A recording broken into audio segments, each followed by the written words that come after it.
Esther. We are starting our new series in the book of Esther. Esther is a really good book. I enjoy it a lot. It's a really important book. It has a lot of good things to teach. It's kind of an odd book. It's kind of a weird book. There are a few quirks. It's kind of a weird thing to say about a Bible book, but there are a few quirks to it. There's just a few things that are kind of odd, that kind of stand out as being a little different and being a little odd about it. The first one is this. God/spiritual things are absent from the book. God is not mentioned one time in the book of Esther. Whereas the king, King Ahasuerus, is mentioned like 175 times. Right? God is not mentioned at all. And not only is God not mentioned, but no miracles are present. They never mention prayer or anything that really has to do with spiritual things. There is kind of one time when they hint around it, but for most of the book, it's actually not a part of it at all. The next one is this. There's no religious law in it. Now, if you know anything about old-time Jews and kind of their stickler for the rules and the law and all that, Esther doesn't have any of it. The Jews in it do not adhere to the laws at all. They do not follow the laws. They don't talk about the laws. They don't do anything with the law whatsoever. And so that's it. Esther is also a book that is both extremely hated and extremely loved. Esther is a book that there are some, Martin Luther being one, basically said he wished it was taken out and counted with the books in the Catholic Bible, the Maccabees and all that, that we don't count as scripture. So he wishes that it was in on those. He hated it. However, there's been Jewish historians who basically said that as long as we have the Torah and the book of Esther, we're going to be okay. Right? So it's kind of a weird book. On one hand, you have people who absolutely hate it, say it shouldn't be here. And part of that is the fact that it doesn't mention God or spiritual things. As a matter of fact, if you took the term Jews out of it and replaced it with any other ethnic group whatsoever, it wouldn't really change the story at all. It would have no bearing on it. It would make it a non-biblical book. The last one is this. Actually, I have two more. It's also kind of funny. Yeah. It's kind of told. It's not really historical, although if you believe the events actually happened. It's kind of told. It's kind of told like a story. That's how it's written. There's a couple parts in it that are just kind of funny, and you kind of scratch your head and say, "Why? Why?" And that's the way it was written. It was written for that. Like it's kind of funny. And the last one is this. Purim, when we get to the end of the book, you'll see the celebration of Purim is still celebrated today. Over 2,000 years later, they are still celebrating Purim, the festival that gets established at the end of this book. So they are still doing that. Alright, so the next thing as we kind of go through here, what do you got to understand the book of Esther? Well, tonight will pretty much be the introduction to the book, to understanding what the book is and where it's at in history. The history towards the book is extremely important. If you don't know where the book is at in history, if you don't know what's going on around the book, you're not really going to understand it. You're not really going to get it. The first key to understanding this is the Babylonian captivity. I'll run through this as quickly as we can get there. In 586 BC, Babylon conquered Judea and took a bunch of people out of it. We tracking so far? I'm assuming you guys never heard that, but the guys I hear this every day. Babylon took a bunch of people out of Judea, and for 70 years they lived in Babylon. You can kind of see where Babylon is at. Although it's not very that's Babylon. Yeah. Right? You kind of see where Babylon is at. They took people out of there. And you can find this in a few different passages. But we got to understand Babylon did this because they believed the best way to keep you subject, the best way to conquer your land and make sure that you didn't do an uprising was just to kind of take you away from it. Babylon didn't last very long. And Assyria also kind of had the same mentality, and Assyria really didn't last very long either. Their thought process, I think, if I read it correctly, the thought process was if we take you back to our capital of Babylon, your people aren't going to come attack the capital because you all live there. Just, wait a second. It didn't work. It didn't work. So, Babylon removed people from their land in an effort to keep them subjugated. We can find all this in Deuteronomy 28 prophesies this. Jeremiah 29, you may know a famous verse out of 29:11. Jeremiah 29 talks about the fact that they were going to be in Babylon for 70 years. They got to Babylon, basically said, "Oh guys, we're going home in a couple of years." Jeremiah wrote a letter and said, "No, most of you guys are going to die here." So it's a really uplifting letter. But he said you're going to be there for 70 years, and they were. And they were. Now, at the end of those 70 years, we kind of see Persia show up. And we'll get to that in a second. Now, another thing you got to understand about this book is this is a guy by the name of Herodotus. Herodotus. He's the father of history. Now, the reason why he is important, because most of the facts surrounding this book we get from this guy. He wrote about a bunch of it. He's a Greek historian. He's a Greek historian. He writes about all this stuff. He writes about the fall of the Babylonian Empire. He writes about the rise of the Persian Empire. He writes about all of that. And it's cool. His account of the fall of the Babylonian Empire is exactly the same as the account given in Daniel 5. King Cyrus sneaks up the river during a party and ends up killing everybody in the party, the king included, and the Babylonian Empire in a matter of like an hour falls to the Persian Empire. He writes about that. And it's literally exactly the same. Now, in Daniel 5, you'll see the hand appears on the wall and writes. I don't think Herodotus has that. But everything else is exactly the same. Everything else is exactly the same. And he'll be more important in a second when we start talking about Esther. You guys tracking me so far? Yes. You're like, we didn't want a history lesson. Well, that's just too bad. Alright, so here we go. Babylon has the Jews at this point. Yeah. They've taken the Jews, they've taken them back to Babylon, they have destroyed Jerusalem in the process, very important. They've taken the Jews back to Babylon. Well, Cyrus shows up and conquers Babylon. He kills King Darius at a party. Belshazzar. Belshazzar is drinking out of the cups taken from the temple, and he kills Belshazzar, and the hand appears on the wall and says, basically, tonight you will die. Well, Cyrus is now taken over. Cyrus is now the king. The Persian Empire is established. And what we see is Cyrus has a different idea on how to keep people subjugated, how to make sure they stay happy. His idea is to send people home. And not only does he send them home, he sends them home with money. He pays for their trip to go back home, and then he rebuilds their cities. And so we see this in the Bible as well as this. This is Cyrus' cylinder. This is the decree telling people to go home. It's kind of a cool thing. It's on display in Britain, in a museum there. The thing says, basically, send them home, give them what they need to go do that. We will send the captives. It says we will send the captives of Babylon home. Right? So a lot of Jews left in that. You can find this in Ezra 1 through 4, is this exact same decree listed. And basically Ezra's like, we get to go home. And he's going to rebuild the temple. Right? They don't know what's going on. But 70 years after Babylon's taken them, a lot of them get to go home. Ezra and Nehemiah talk about the return back. Something that's very important as we continue to look is not all Jews went back. A large number did. Ezra and Nehemiah talks about their journey back and what happened when they got back to Jerusalem. But not all Jews returned. Not all Jews returned. So now we get to the question that you're all asking excitedly.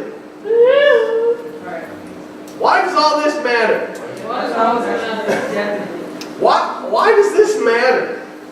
Why does this matter to this story? Why does this matter to what's going on? It matters a lot because the context of Esther is extremely important to what is happening. The first thing you got to understand is Babylon destroyed Jerusalem for the first time. Since Jerusalem has been established, Babylon comes in and says, no, we're tired of that. And they destroy Jerusalem. They take Judah with them when they leave. And you can imagine they are God's people. They have been told they are God's people. They have whole books dedicated to them as being God's people. And all of a sudden now, Jerusalem has been destroyed. There's a lot of emotions running high. Ezra and Nehemiah begins and deals with the question of, are we still God's people? Does God really care about us anymore? And then also deals with the question, the understanding of, were we ever God's people? And so that plays into this book. As we look at Esther, you begin to realize that the Jews who are still in, Susa, but still not home, aren't really following the law anymore. They don't really care anymore. They're hiding the fact that they're Jewish. There's no longer that sense of pride anymore. There's no longer that holding on to this. We are God's people. Nobody can touch us. Nobody can harm us. Because Jerusalem has just been destroyed. Jerusalem's gone. And so they're holding on to that. And so you've got to understand the history that Babylon did that to understand now where they're at. The second one is this. Like I said, Ezra and Nehemiah deals with the question of the people who went back. Does God still care about us? What's God going to do for us now that we have returned to our homeland, returned to our people? Esther deals with the ones that didn't go back. Some of them didn't go. And that brings up a lot of questions. If your trip is paid for and the king allows you to return to your homeland, be with your people, rebuild your temple, why wouldn't you go back? And Esther kind of deals with that group. And so that's where we're at. That's where we're at. And so we go to Esther 1. We go to Esther 1. And then I'll have a little more history and then we'll get in there. But like I said, tonight's mostly history. So Esther deals with the ones who say, who's the king listed right there at the very beginning? 233.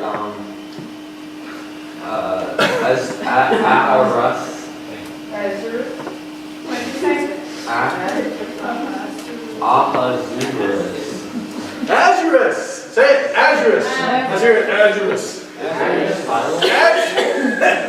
Ahasuerus is the king. Ahasuerus is the king of Persia at this point. What is another name for Ahasuerus? There's a more common name that you guys all know. I like your heads at that. Historical figure. Historical figure. Who's King Ahasuerus? Who is he in the context of history? Darius. Nope, not Darius. Darius was his father. Xerxes! Xerxes! Another name for Ahasuerus is Xerxes. Xerxes! Huh? The X. Xerxes. Alright, you remember we talked about Herodias? What nationality was Herodotus? Greek. He was Greek. So Xerxes is Greek. Ahasuerus, I think, is Hebrew. I don't even think it's Persian. I think it's Hebrew. So Xerxes is his Greek name. Now we know Xerxes. Xerxes is kind of the lesser king sandwiched in between two great kings. Actually, his grandfather was a great king as well. Xerxes is kind of sandwiched in the middle. Hollywood likes to portray him as this big, dominating figure who's a genius. History does not quite agree with that idea of him. His father, Darius, was a great king, conquered most of the known world. Cyrus was the one who established the Persian Empire, his grandfather. His son, Artaxerxes, continued to push forward the Persian Empire, continued to make it great. Xerxes kind of here in the middle, and we have a story about him marrying some woman. Like, that's kind of it. That's kind of Xerxes. There's really not a whole lot there. Xerxes is that.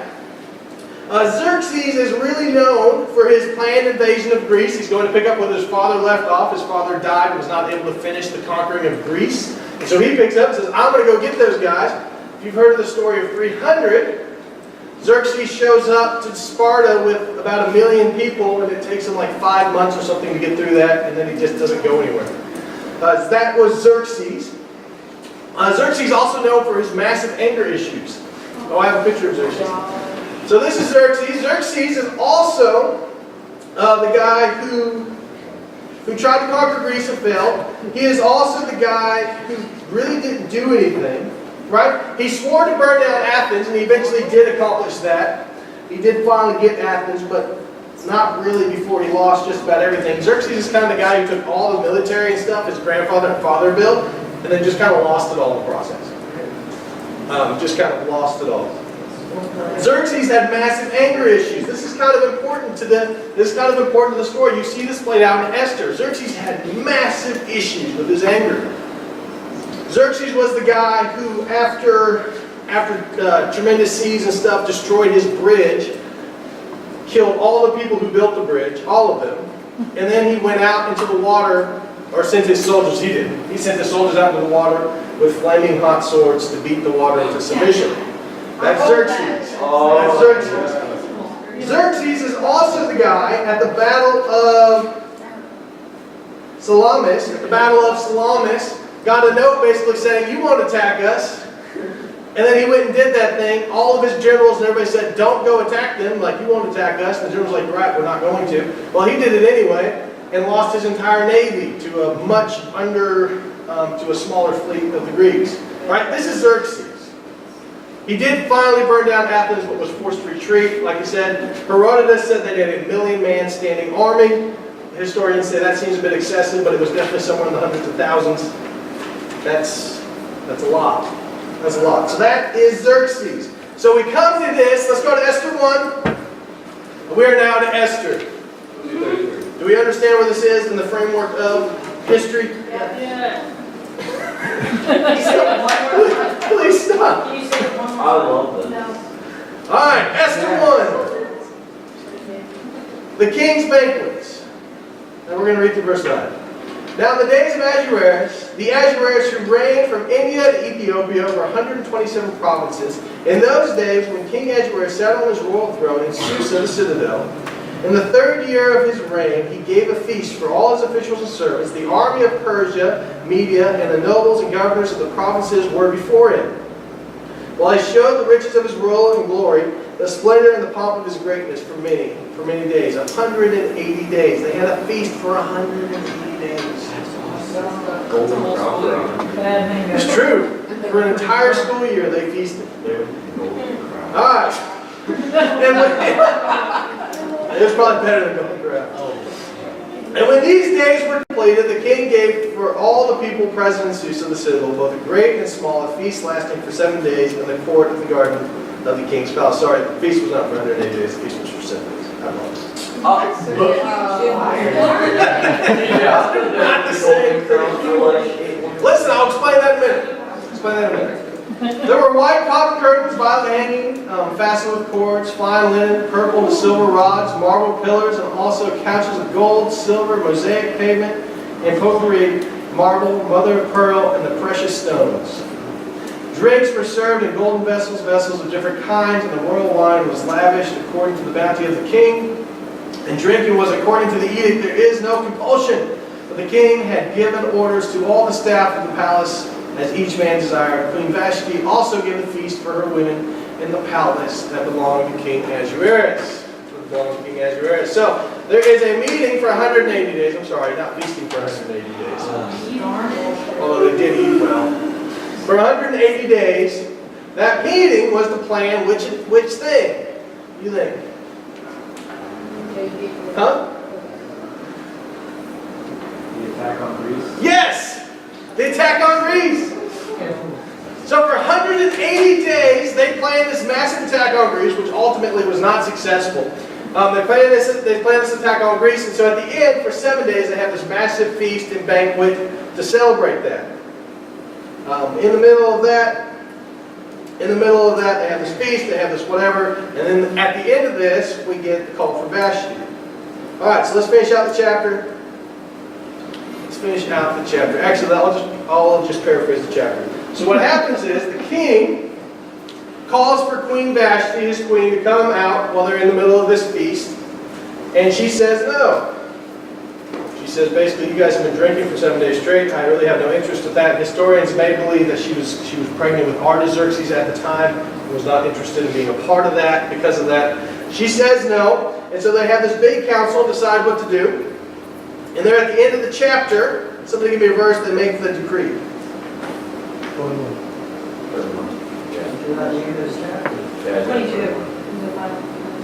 Right, he said, letters to all the provinces, to every province his own script, that every people in its own language, that every man be the master of his own household, and speak according to the language of his people. He said, now Vashti has told me no, so they sent an edict out to everybody basically saying, hey, you can't tell your husbands no.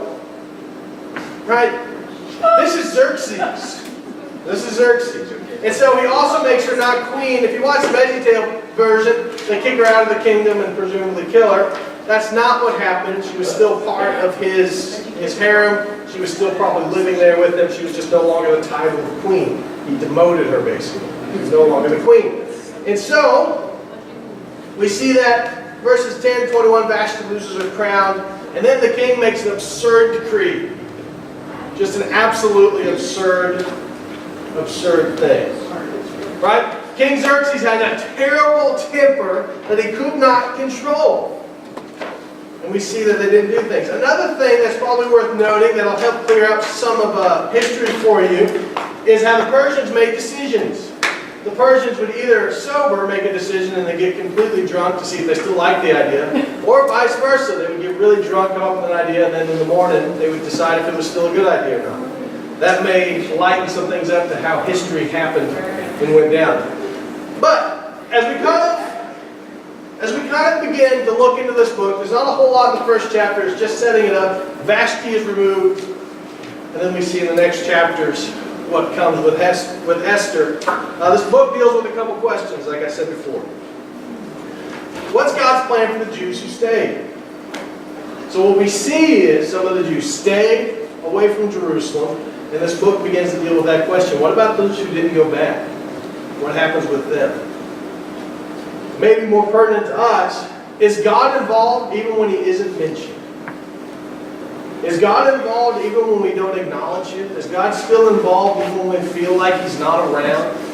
The book never mentions God. The book never mentions Yahweh. It never deals with any of that. And so the question is raised by the author in a really powerful way. Is God still around even when we don't talk about it? And that's what this book deals with. And the last one is this. Does God still love us even when we don't acknowledge Him? This book deals with that. If you read the story, Esther and Mordecai, the two main Jews in the story, do nothing Jewish. They do nothing with the law. They disobey multiple commandments in the story alone. And the question is, does God still love them? Is God still for them? Does God still support His people even when they're not doing what they're supposed to be doing? And I think for a lot of us, that's pertinent. Does God still support us even when we're not doing what we're supposed to be doing? Does God still love us? Is God still for us even when He's never mentioned, even when He's never looked at, even when it feels like He's not present, not active? Alright? So that's what this story is going to deal with. I'm excited. Like I said, we got the history done and chapter 1 done. Then I'm going to pray and we'll be done.